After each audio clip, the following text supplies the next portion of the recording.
Dan saya mencoba, tadinya saya menolak, tapi ya itulah hidup. Kita harus berusaha mencoba. Kita jual ke daerah Rata, ke daerah Sangat-Sangat, Tenggarong dan lain hal sebagainya ya. Kita berusaha mencoba terus dan terus. Walaupun kita nggak biasa, sambil kita belajar edit. Saya berpikir, andaikan saya sudah bisa berhasil 8 atau 7, berarti sudah. Yang 3 itu berarti tinggal kita penyempurnaan. Walaupun tidak sempurna, kadang dari warna, dari editan, dari itu tidak masalah. Kadangkala saya untuk warna saya bantu dengan aplikasi.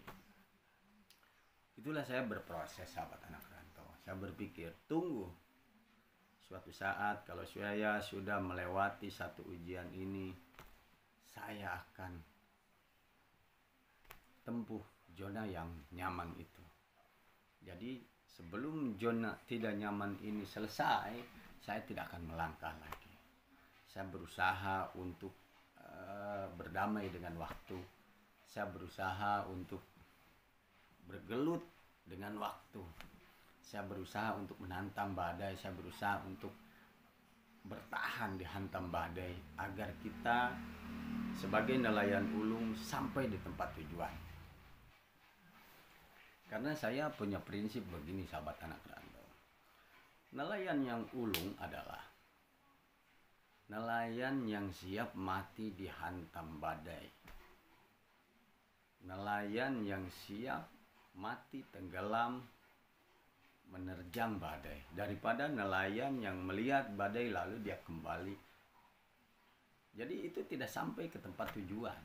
Jadi tipe saya itu, walaupun badai menghadang, saya terjang terus, saya terabas terus, saya jalan secepat mungkin.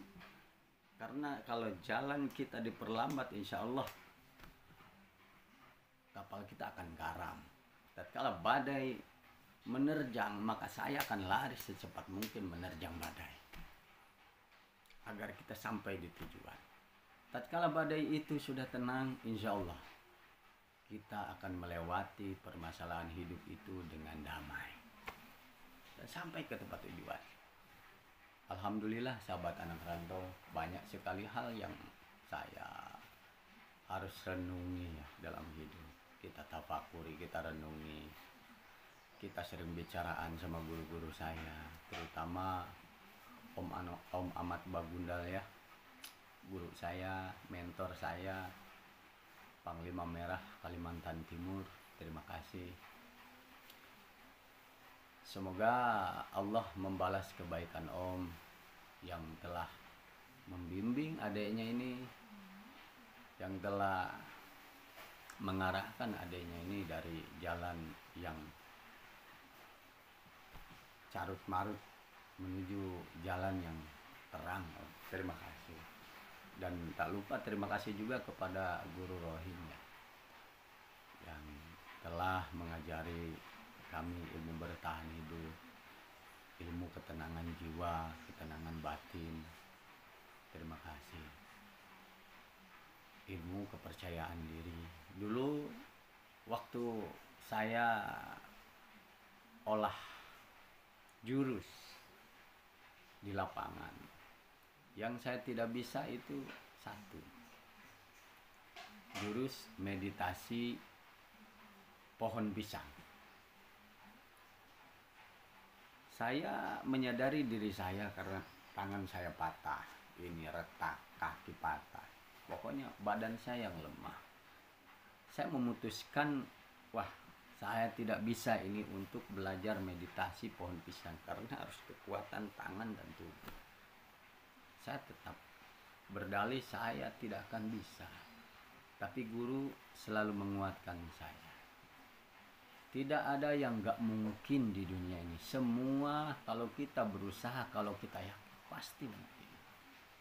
Akhirnya saya nekat, saya itikad, terus berjuang, terus bergerak, ya,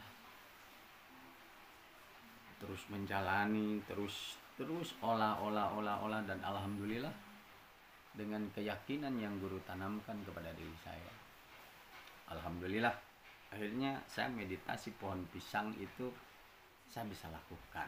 Padahal diri saya ragu-ragu karena ketidakmampuan diri saya untuk melakukannya. Jadi intinya, segala sesuatu masalah hidup yang kita jalani, jangan ada keraguan-raguan.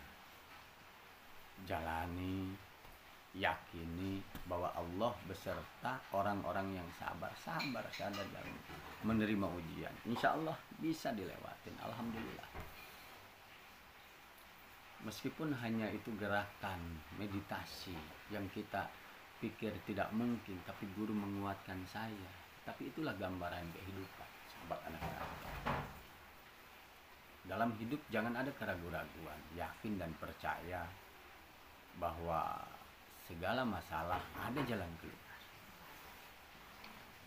Sampai alhamdulillah ya, pada waktu itu akhirnya saya bisa sedikit 80% menguasai ilmu editing, sahabat anak rantau.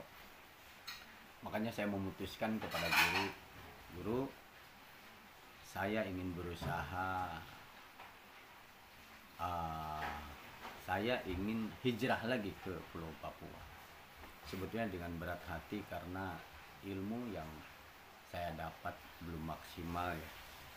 Mungkin karena kita lebih memilih keluarga di atas segalanya, karena di sana ada anak saya tercinta. Jadi kita lebih memilih keluarga daripada ilmu. Akhirnya pada pertemuan terakhir saya bersama Guru Rahim, guru bilang, jalan lurus, tidak usah nengok lagi ke belakang. Pada waktu itu motor saya pun mogok, usaha saya mogok, apa yang saya jalankan macet. Saya sudah pamitan, saya sudah cium tangan kepada guru doakan saya mau melangkah lagi ke tanah Papua. Doakan saya, semoga saya berhasil. Dengan penuh keyakinan saya berjalan. Tapi pada waktu itu motor saya mogok, saudara. Motor saya mogok, sehingga saya dalam batin ini berbicara kepada guru dan menengok ke belakang. Guru, betapa pahit sekali perjalanan hidup saya, guru. Walaupun bibir ini tidak terucap, tapi guru, saya paham apa yang saya maksudkan. Mungkin batin guru berkata, aduh kenapa kau tengok lagi ke belakang. Jadi saya maknai perjalanan itu. Guru bilang, dalam hidup itu kita sudah dikasih jodoh, kematian, kebahagiaan, celaka. Jodoh, pati, bahagia, celaka. Kematian kita sudah diatur itu. Dalam hidup itu kita kalau dikasih masalah 1 sampai 10 itu Allah kasih. Sehingga kadang-kadang kita dikasih ujian baru sampai di titik tengah, di angka 5 atau angka 7, angka 8, perasaan kita sudah puncak dari segala masalah. Terkadang kita dikembalikan lagi ke belakang. Nah, dan itulah yang terjadi pada diri saya. Jadi tatkala saya menengok ke belakang, saya baru menyadari sekarang bahwa kehidupan saya akan diputar lagi ke belakang. Dan itu saya jalani. Itu saya jalani, sahabat anak rantau. Sudah ke sana dengan ujian, berbagai macam ujian ya.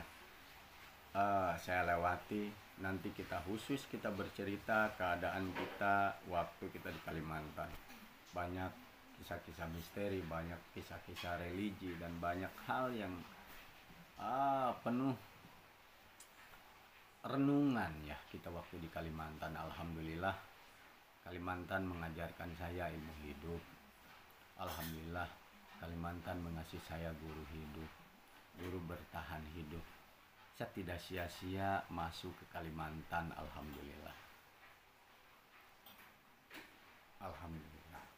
Kita bagaimana menghargai orang, kita bagaimana berada di titik terendah dalam hidup. Saya sudah jalani. Saya bagaimana melewati ujian hidup yang Allah kembalikan lagi ke nol. dari kita punya sampai perhiasan yang masih tersisa itu, rumah saja sama isinya. Saya pinjam uang 50 juta hanya tidak terbayar, sehingga saya memutuskan untuk hijrah lagi ke tanah Papua. Dan itulah hidup. Hidup harus dijalani, harus dilewati. Saya sudah terlatih dari kecil untuk melewati ujian, melewati tantangan, melewati arus ya. Insya Allah ke depan saya akan bercerita bagaimana kita bertahan hidup di Papua, bagaimana kisah di Kalimantan, bagaimana kita ketemu sama orang-orang baik, orang-orang hebat di sana ya, sahabat anak rantau. Banyak sekali perjalanan hidup yang saya akan kisahkan, terutama untuk memotivasi buat buah hati saya, anak-anak saya. Jadi dalam hidup jangan ada kata-kata menyerah, jangan ada kata-kata untuk kita berhenti di tengah jalan. Maju terus, hajar terus, kita lewati. Badai pasti berlalu, badai pasti berlalu. Alhamdulillah ya sahabat anak rantau, saya dikasih ilmu sabar, ilmu ikhlas, ilmu tawakal, ilmu bertahan hidup, ilmu melewati cobaan demi cobaan. Alhamdulillah saya dapat ilmu banyak sekali. Jadi intinya saya di Kalimantan itu Allah tidak kasih uang untuk saya, tapi Allah kasih pengalaman dan pelajaran hidup yang sangat berharga. Alhamdulillah. Tatkala zona yang tidak nyaman itu kita masuk ke zona nyaman, luar biasanya. Buah dari kesabaran itu sahabat anak rantau. Buah dari kesabaran itu yang luar biasa, yang pada akhirnya kita masuk lagi ke Kalimantan. Masuk lagi ke Papua. Di Kalimantan sampai motor kesayangan saya satu-satunya yang sisa satu habis, saya jual.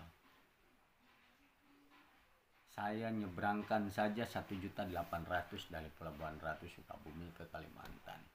Motor itu cuma laku 2 juta. Tadinya saya mau bawa ke Papua, tapi dikarenakan Pelni tidak bisa bawa, akhirnya saya jual dengan harga 2 juta. Yang penting pikir saya bagaimana saya bisa masuk ke Papua.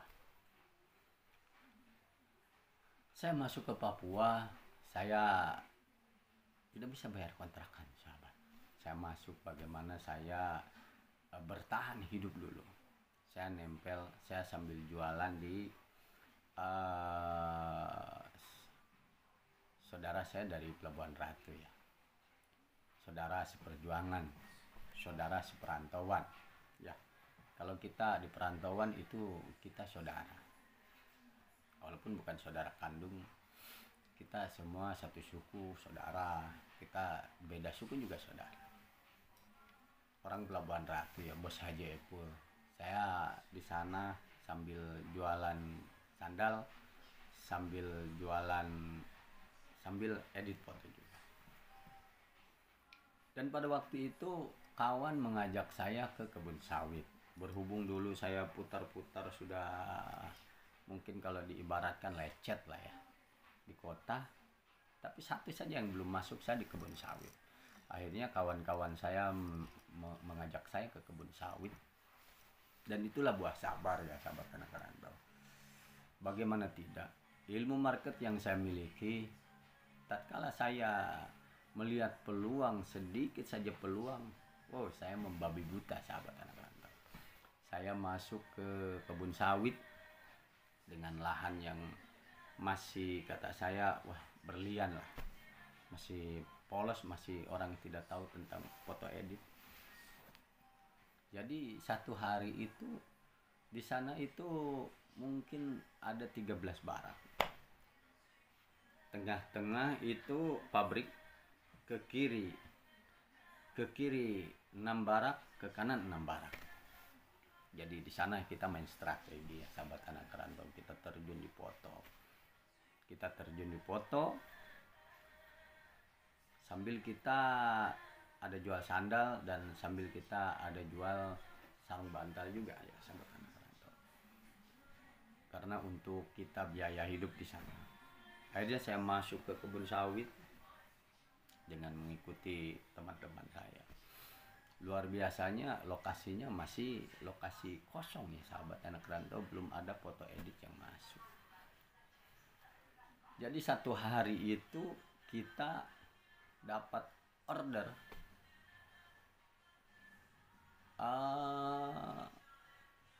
sampai 50 sampai 70,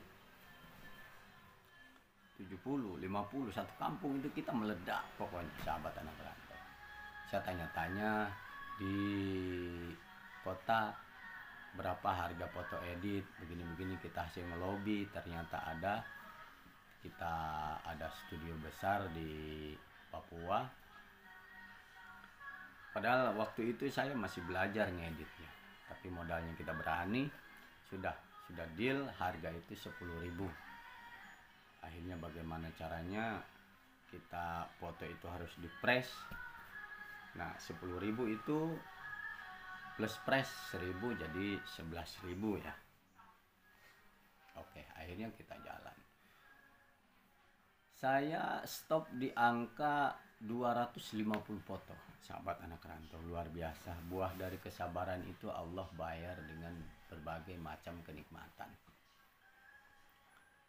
Dapat 250 foto. Dapat 250 foto berarti uangnya 25 juta. Pulang, turun lagi ke kota, kita edit sendiri. 250 foto. Saya tidak kerja apa-apa, saya fokus di edit. Walaupun masih belajar, saya terus tekuni edit. Walaupun masih banyak yang tidak sempurna, biar, karena lokasi masih awam. Masyarakatnya di sana Timur dan Wamena, separuh orang Jawa tapi tidak banyak. 250 foto estimasinya modalnya 2.500.000. Alhamdulillahirobbilalamin 22 juta kita, sekitar 22 juta lah. 22 juta dalam waktu kita 1 minggu berjalan di kebun sawit sahabat anak rantau. Seminggu kita jalan di kebun sawit, kita di dalam sana. Akhirnya saya pulang, saya edit sendiri, saya pasarkan lagi. Alhamdulillah, mungkin yang gagal sekitar 20-an lah, 20, kalau ini sekitar 2 juta lah begitu. Tapi itu kan bisa dicetak ulang lagi, bisa diedit ulang lagi. Jadi kita seminggu itu dapat keuntungan 20 juta sahabat anak rantau. Nah di sanalah Allah menjawab doa-doa saya. Di sanalah Allah menjawab apa itu yang namanya ilmu sabar. Buah kesabaran itu alhamdulillah. Ternyata kalau kita selalu husnuzon kepada Allah, maka Allah akan kasih jalan keluar sebaik-baiknya jalan. 20 juta dalam waktu 1 minggu. Nah di sanalah saya mulai mencoba bisnis baru, dikarenakan dari nol. Saya yang penting pikir saya sampai dulu ke Papua saja, sampai ongkos besok ada biaya untuk makan. Kesananya saya berjuang dan bekerja, karena itu wilayah emas saya dulu waktu saya terjun di foto. Dan akhirnya alhamdulillah saya mencoba peruntungan di bisnis aksesoris HP. Saya tanya kiri kanan, di mana ada agen besar di Jayapura. Akhirnya ketemulah kita agennya di Abepura. Alhamdulillah sahabat anak rantau, kita mencoba dulu di bisnis aksesoris.